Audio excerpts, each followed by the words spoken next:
BGS ಆಸ್ಪತ್ರೆಯಿಂದ ನಟ Darshan ಹೊರಬಂದಿದ್ದಾರೆ. Session ಕೋರ್ಟ್ಗೆ ತಲುಪಿದ್ದಾರೆ. ಸೆಷನ್ ಕೋರ್ಟ್ ಅಲ್ಲಿ ಅವರ ಕಾನೂನಿನ ಪ್ರೊಸೀಜರ್ ಏನಿದೆ ಅದನ್ನ ಫುಲ್ಫಿಲ್ ಮಾಡೋದಕ್ಕೋಸ್ಕರ ಬಂದಿದ್ದಾರೆ ಅನ್ನುವಂಥ ಮಾಹಿತಿ ಇದೆ. 57ನೇ ಸಿಸಿಎಚ್ ಕೋರ್ಟ್ನಲ್ಲಿ ಜಡ್ಜ್ಗಾಗಿ ಕಾಯ್ತಾ ಇದ್ದಾರೆ ದರ್ಶನ್. ಇಂಟ್ರಿಮ್ ಬೇಲ್ ಏನು ಸಿಕ್ತು, ಮಧ್ಯಂತರ ಜಾಮೀನು ಏನು ಸಿಕ್ತು, ಅದರಂತೆ ಆಸ್ಪತ್ರೆಗೆ ದಾಖಲಾಗಿ ಚಿಕಿತ್ಸೆಯನ್ನು ಪಡಿತಾ ಇದ್ರು. ಈ ಮಧ್ಯೆ ಈಗ ದರ್ಶನ್ಗೆ ರೆಗ್ಯುಲರ್ ಬೇಲ್ ಸಿಕ್ಕಿದೆ. ಮಧ್ಯಂತರ ಬೇಲ್ನ ಕಂಡೀಷನ್ ಏನಿತ್ತು ಅಂತಂದ್ರೆ, ಬೇಲ್ನ ಅವಧಿ ಮುಕ್ತಾಯ ಆದ ನಂತರ ನ್ಯಾಯಾಧೀಶರ ಮುಂದೆ ಹಾಜರಾಗಬೇಕು ಅನ್ನುವಂಥ ಕಂಡೀಷನ್ ಇತ್ತು. ಈಗ ರೆಗ್ಯುಲರ್ ಬೇಲ್ ಸಿಕ್ಕಿರೋದ್ರಿಂದ ಮೆಡಿಕಲ್ ಬೇಲ್ ಏನಿದೆ, ಆ ಮಧ್ಯಂತರ ಬೇಲ್ನ ಅವಧಿ ಮುಕ್ತಾಯ ಆದಂಗೆ ಅಥವಾ ಅದು ಅಪ್ರಸ್ತುತ ಅನ್ನೋ ರೀತಿಯಲ್ಲಿ. ಆದರೆ ಆ ಪ್ರೊಸೀಜರ್ ಏನಿತ್ತು, ನ್ಯಾಯಾಧೀಶರ ಮುಂದೆ ಹಾಜರಾಗಬೇಕಾದಂಥ ಪ್ರೊಸೀಜರ್, ಅದನ್ನು ಕಾನೂನು ಪ್ರಕಾರ ಮಾಡಲೇಬೇಕಾಗತ್ತೆ. ಅದಕ್ಕೋಸ್ಕರ ದರ್ಶನ್ ಸದ್ಯ ಕೋರ್ಟಿಗೆ ಬಂದಿರುವಂಥ ದೃಶ್ಯವನ್ನು ನೀವು ನೋಡ್ತಾ ಇದ್ದೀರಿ. ಸೆಷನ್ ಕೋರ್ಟಲ್ಲಿ ದರ್ಶನ್ ಇರೋದನ್ನು ಗಮನಿಸ್ತಾ ಇದ್ದೀರಿ.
ರೆಗ್ಯುಲರ್ ಬೇಲ್ನ ಕಂಡೀಷನ್ಸ್ ಏನಿದಾವೆ, ಅದು ವೈಯಕ್ತಿಕ ಬಾಂಡ್ ಒದಗಿಸಬೇಕು, ಇಬ್ಬರ ಶ್ಯೂರಿಟಿ ಕೊಡಬೇಕು.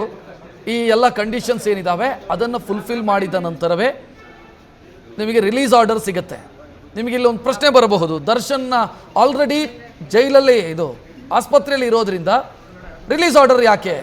ಬಟ್ ದರ್ಶನ್ ಸದ್ಯ ಮಧ್ಯಂತರ ಜಾಮೀನಿನ ಮೇಲೆ ಹೊರಗಿರೋದು.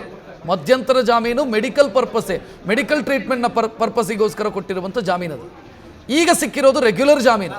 ಅದಕ್ಕೆ ಬೇಕಾದಂಥ ಕಂಡೀಷನ್ಸ್ ಏನಿದ್ದಾವೆ ಅದನ್ನು ಭರ್ತಿ ಮಾಡಬೇಕಾಗತ್ತೆ. ಸೊ ಅದಕ್ಕಾಗಿ ದರ್ಶನ್ ಆಗಮಿಸಿರೋದನ್ನು ನೋಡ್ತಾ ಇದ್ದೀರಿ. ಹೆಚ್ಚಿನ ಡೀಟೇಲ್ ನೀಡೋದಕ್ಕೆ ನಮ್ಮ ಪ್ರತಿನಿಧಿ ಪ್ರಜ್ವಲ್ ಫೋನ್ ಸಂಪರ್ಕದಲ್ಲಿ. ಪ್ರಜ್ವಲ್, ಹೆಚ್ಚಿನ ಡೀಟೇಲ್ ಏನು ಕೊಡ್ತೀರಿ, ಏನಾಗ್ತಿದೆ ಸದ್ಯ ಕೋರ್ಟಲ್ಲಿ? ರಕ್ಷತ್, ದರ್ಶನ್ ಅವರಿಗೆ ಈಗಾಗಲೇ ರೆಗ್ಯುಲರ್ ಜಾಮೀನು ಸಿಕ್ಕಿರೋದ್ರಿಂದಾಗಿ ಅವರು ಆಸ್ಪತ್ರೆಯಿಂದ ಕೂಡ ಡಿಸ್ಚಾರ್ಜ್ ಆಗಿರುವಂತದ್ದು. ಸೆಷನ್ ಕೋರ್ಟ್ಗೆ ಅವರು ಹಾಜರಾಗಿದ್ದಾರೆ. ಜಡ್ಜ್ ಜಯಶಂಕರ್ ಅವರ ಮುಂದೆ ಈಗಾಗಲೇ ಹಾಜರಾಗಿ ಅವರು ಒಂದು ಬಾಂಡ್ಗೆ ಸಂಬಂಧಪಟ್ಟಂತೆ ಸಿಗ್ನೇಚರ್ ಕೂಡ ಹಾಕ್ತಾ ಇರುವಂತದ್ದು. ಜಾಮೀನು ಬಾಂಡ್ಗೆ ಈಗಾಗಲೇ ಸಹಿಯನ್ನ ಹಾಕಿದ್ದು ಕೋರ್ಟ್ ಹಾಲ್ ನಲ್ಲಿ ದರ್ಶನ್ ಅವರು ಕಾಯ್ತಾ ಇದ್ದಾರೆ. ಜಡ್ಜ್ ಇನ್ನು ಬಾರದ ಹಿನ್ನೆಲೆಯಲ್ಲಿ ಕಾಯ್ತಾ ಇರುವಂತದ್ದು. ಪವಿತ್ರ ಗೌಡ ಜಾಮೀನಿಗೂ ಕೂಡ ಈಗಾಗಲೇ ಶ್ಯೂರಿಟಿಯನ್ನ ಹಾಕಲಾಗಿದೆ. ತಲಗಟ್ಪುರ ಮೂಲದ ವ್ಯಕ್ತಿಯಿಂದ ಈಗ ಅವರು ಶ್ಯೂರಿಟಿಯನ್ನ ಪಡೆದುಕೊಂಡಿರುವಂತದ್ದು. ಪವಿತ್ರ ಗೌಡ ಜಾಮೀನು ಶ್ಯೂರಿಟಿ ಪ್ರಕ್ರಿಯೆ ಏನಿದೆ ಅದು ಕೂಡ ಈಗ ನಡೀತಾ ಇದೆ. ಕೋರ್ಟ್ ಹಾಲ್ ನಲ್ಲಿ ದರ್ಶನ್ ಅವರು ಕೂಡ ಕಾಯ್ತಾ ಇದ್ದಾರೆ. ಚಾಮರಾಜಪೇಟೆ ಹಾಗೂ ತಲಗಟ್ಪುರದ ಆಸ್ತಿಯನ್ನ ಮನೀಶ್ ಅವರೇನಿದ್ದಾರೆ ಅವರು ಪವಿತ್ರ ಗೌಡ ಅವರ ಜಾಮೀನಿಗೆ ಶ್ಯೂರಿಟಿಯಾಗಿ ಕೊಟ್ಟಿರುವಂತದ್ದು. ಪವಿತ್ರ ಗೌಡ ಸಂಬಂಧಿ ಅಂತ ಹೇಳಲಾಗ್ತಾ ಇದೆ ಮನೀಶ್ ಅವರನ್ನ. ಅವರು ಇವರಿಗೆ ಪವಿತ್ರ ಗೌಡ ಅವರ ಜಾಮೀನಿಗೆ ಏನಿದೆ ಅವರು ಶ್ಯೂರಿಟಿಯನ್ನ ಕೊಟ್ಟಿರುವಂತದ್ದು. ಇನ್ನು ಕೂಡ ಒಂದು ಜಡ್ಜ್ ಅವರು ಪೀಠಕ್ಕೆ ಬಾರದೇ ಇರುವಂತಹ ಹಿನ್ನೆಲೆಯಲ್ಲಿ ಕಾಯ್ತಾ ಇದ್ದಾರೆ. ದರ್ಶನ್ ಅವರನ್ನ ಈಗಾಗಲೇ ಕೂರಿಸಲಾಗಿದೆ ಅಂತ ಹೇಳುವಂತ ಒಂದು ಮಾಹಿತಿ ಏನಿದೆ ಅದು ಲಭ್ಯವಾಗ್ತಾ ಇರುವಂತದ್ದು. ದರ್ಶನ್ ಅವರ ಮುಂದೆಯೇ ಪವಿತ್ರ ಗೌಡ ಅವರ ಶ್ಯೂರಿಟಿ ಪ್ರಕ್ರಿಯೆ ಏನಿದೆ ಅದು ಕಂಪ್ಲೀಟ್ ಆಗಿ ಮುಗಿತಾ ಇರುವಂತದ್ದು. ದರ್ಶನ್ ಅವರು ಕೂಡ ಬಾಂಡ್ಗೆ ಸಹಿಯನ್ನ ಹಾಕಬೇಕಾಗುತ್ತೆ. ಆ ಒಂದು ಹಿನ್ನೆಲೆಯಲ್ಲಿ ಅವರು ಕೂಡ ಈಗ ನ್ಯಾಯಾಲಯದಲ್ಲೇ ಇದ್ದಾರೆ. ಬಾಂಡ್ಗೆ ಸಹಿ ಹಾಕಿದ ನಂತರದಲ್ಲಿ ಅವರು ಕೋರ್ಟ್ನಿಂದ ಹೊರಬರ್ಲಿಕ್ಕೆ ಸಾಧ್ಯವಾಗುತ್ತೆ. ಕೋರ್ಟ್ನಿಂದ ಹೊರಬಂದಂತವರು ನೇರವಾಗಿ ಹೊಸಕೆರೆಹಳ್ಳಿಗೆ ಹೋಗ್ತಾರೆ ಅನ್ನುವಂತ ಒಂದು ಮಾಹಿತಿ ಏನಿದೆ ಅದು ಕೂಡ ಪ್ರಸ್ತುತವಾಗಿ ಲಭ್ಯವಾಗ್ತಾ ಇರುವಂತದ್ದು.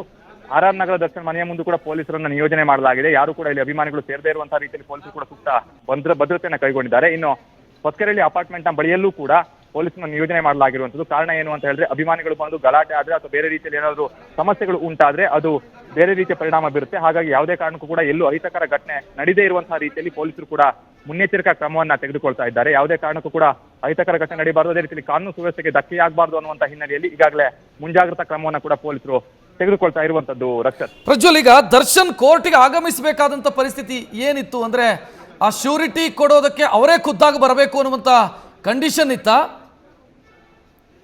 ಕಂಡೀಷನ್ ಆ ರೀತಿ ಯಾವುದೇ ಕಂಡೀಷನ್ ಕೂಡ ಹಾಕಿರ್ಲಿಲ್ಲ. ಆದ್ರೆ ಅವರು ಇಂಟ್ರಿಮ್ ಬೇಲ್ ಅನ್ನ ಪಡೆದು ಈಗಾಗಲೇ ಆಸ್ಪತ್ರೆಯಲ್ಲಿ ಇದ್ದುದರಿಂದಾಗಿ ಅವರು ಕೂಡ ಇಲ್ಲಿ ಕೋರ್ಟ್ಗೆ ಹಾಜರಾಗಬೇಕಾಗಿತ್ತು. ಇಂಟ್ರಿಮ್ ಬೇಲ್ ಕೊಡುವಂತ ಸಂದರ್ಭದಲ್ಲೂ ಕೂಡ ಒಂದು ಕಂಡೀಷನ್ ಅನ್ನ ಹೈಕೋರ್ಟ್ ನಲ್ಲಿ ಹಾಕಿದ್ರು. ಅಂದ್ರೆ ನೀವು ಯಾವಾಗ ಇಂಟ್ರಿಮ್ ಬೇಲ್ ಮುಕ್ತಾಯವಾಗುತ್ತೆ ಆ ಸಂದರ್ಭದಲ್ಲಿ ಸೆಷನ್ ಕೋರ್ಟ್ಗೆ ನೀವು ಹಾಜರಾಗಲೇಬೇಕು ಅನ್ನುವಂತ ಒಂದು ಕಂಡೀಷನ್ ಅನ್ನ ಹಾಕಿದ್ರು. ಆದ್ರೆ ಆ ಒಂದು ಕಂಡೀಷನ್ ಯಾವಾಗ ರೆಗ್ಯುಲರ್ ಬೇಲ್ ಆಗುತ್ತೋ ಆ ಸಂದರ್ಭದಲ್ಲಿ ಇಂಟ್ರಿಮ್ ಬೇಲ್ ಅಪ್ರಸ್ತುತವಾಗುತ್ತೆ. ಆದ್ರೆ ಈ ಒಂದು ಪ್ರಕರಣದಲ್ಲಿ ಇವರು ಬಾಂಡ್ಗೆ ಅಂದ್ರೆ ಜಾಮೀನನ್ನ ಪಡೆಯುವಂತ ಸಂದರ್ಭದಲ್ಲಿ ಒಂದು ಬಾಂಡ್ ಅನ್ನ ಸಬ್ಮಿಟ್ ಮಾಡಬೇಕಾಗುತ್ತೆ. ಆ ಒಂದು ಬಾಂಡ್ಗೆ ಸಹಿಯನ್ನ ಕೂಡ ಹಾಕಬೇಕಾಗುತ್ತೆ. ಆ ನಿಟ್ಟಿನಲ್ಲಿ ಅವರು ಬಂದಿರುವಂತದ್ದು.